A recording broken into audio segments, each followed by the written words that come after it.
teams may or may not make trades today. Maybe yesterday's move sparks an arms race, a land rush, more deals to be done today. Matt LaFleur, the Packers coach, yesterday said they're working the phones as the trade deadline approaches. The names that I've been keeping an eye on, obviously Deshaun Watson. I still think the two teams involved are too damn dysfunctional to land the plane because they almost did last week. And I reported this on Sunday night. We wrote about it Sunday night. And if other media outlets just want to ignore when we report something that's pretty damn significant, that's up to them. But when somebody's got the kind of detail that we have on this, I'm either fabricating it or it's dead on balls accurate, frankly. Last week they were close to getting a deal done. They were closing in on a deal. And the Miami Dolphins want the 22 civil lawsuits to be settled. And one of the things, and I knew this last Sunday, I was trying to hint at it. I wasn't authorized to talk about it per se. I know you weren't. But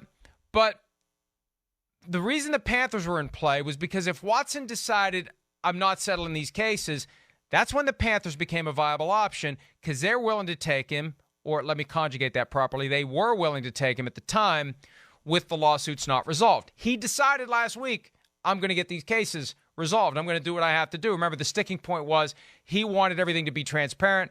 The other side wanted confidentiality. He's willing to say, I'll make it confidential. The Dolphins wanted the cases settled. Well, then the Texans caught wind of the fact that they're working towards settling these cases, and the Texans drove up the price. Now, they didn't have a deal. They didn't renege on a deal or anything like that, and I'm not saying what the Texans did was wrong, because if the Dolphins are saying, here's what we can give you because we're taking on all this uncertainty, and then the Texans find out, well, you know what, they're working behind the scenes to remove half of the uncertainty, the civil side of this two-pronged civil and criminal ongoing investigation with Deshaun Watson, then maybe you do say to the Dolphins, wait a minute, you're trying to get us to come down because you're taking on the uncertainty while you're working to rid yourself of the uncertainty. No, we're back up where we were. But that it was close to happening last Tuesday, and that killed it. And now the question is, at some point before 4 o'clock, will someone blink? Will someone pick up the phone and say, here's the deal that we'll do, and get it done? And again, I think the two teams, frankly, are too dysfunctional to land the plane. Yeah, I mean, it seems like it's headed that way. I mean, it just, again, you listen to people around the NFL, it doesn't seem like it's getting close right now. I haven't got that feel, at least from people I know around football, to where, it's on the verge of happening. So obviously, again, you seem to have more knowledge of me than the inner workings of what happened there. And yeah, it looks like that to the naked eye. It's a risky proposition by the Texans, certainly, but I understand their ground that they're standing on. Again, like you've said many times, if you're going to get Deshaun Watson, you're going to get him for the next 8-10 years. You're getting something special there. But at the same time, the other teams are looking at it and going, man, there's a lot of things still not settled, and we are taking on the burden of taking a guy on that's fairly controversial at this point, and a controversial time in our country and our league with a lot of these, type of issues that are surrounding Deshaun Watson. So there's that aspect too. I could see both sides, of course, having their doubts here. Here's the risk. Yeah. That the Texans are assuming if they just decide to kick this until March, which many think they should do. What if he shows up tomorrow and says, I'm ready to play? I don't know that he will. But if I'm the Texans and I'm a properly functional football organization, I have to at least account for the possibility that this guy says, I'm showing up. Because you can't put him on paid leave at the team level unless he's okay with it. All you can do at the team level is suspend him without pay for 4 games for conduct detrimental to the team if you can prove detrimental conduct, trade him, or cut him. Now, you don't have to make him active. He could be inactive every week, but you can't keep him from practicing. You can't keep him from being in the facility. You can't keep him from doing things that would entail a risk of what? What? An injury that would make him unattractive in March to another team.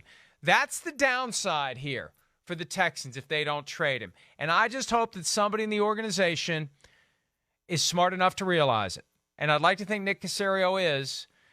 I think that the people above Caserio want Watson gone, and that's the other side of this. We talk about this all the time. Owners rarely say, thou shalt do this.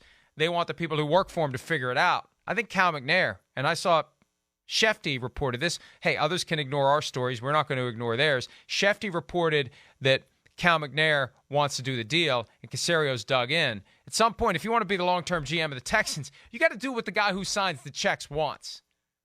Yeah, 100%. I mean, I know, and I would think Nick Caserio is smart enough to realize that. I understand Cal McNair; he's probably exhausted of the situation and like to be done with it. There's that aspect. Yeah, it's just looming and hovering over their organization. It is a big deal. We talk about it almost once a week, no matter what, because it's one of the best players in the league who's dealing with things that we've never seen before, and it makes the Texans' names associated with that. So I can understand Cal McNair's, want to get this situation over with and move on as a football team. But it's not easy, and I understand both sides here. The Dolphins, the Texans, we'll see where it goes. But, I don't know. My pasta and meatballs right now makes me feel like it's not going to happen today. I don't know. I don't see any signs. I agree with you because both sides are too damn dysfunctional to land the plane, because they almost landed it last week, and they ran into fog, and they went wheels up, and they've been circling for a week, and they can't figure out how to put the wheels down. Other teams like the Rams and the Broncos, maybe they'd figure it out. At some point, I used this yesterday, and it makes a lot of sense. Before the missiles launch, two people got to put the keys in and turn them. And we saw it happen with the Browns and the Bengals a few years ago, where A.J. McCarron was going to go to Cleveland, and the Browns screwed it up. I mean, even if they reach a deal this morning or this afternoon, there's no guarantee that one of the two teams isn't going to screw up the communication of it to the league. We have to keep our eyes on that possibility as well. Hi, I'm Mike Tirico, and thanks for watching. Make sure to hit subscribe for the latest news and highlights from NBC Sports.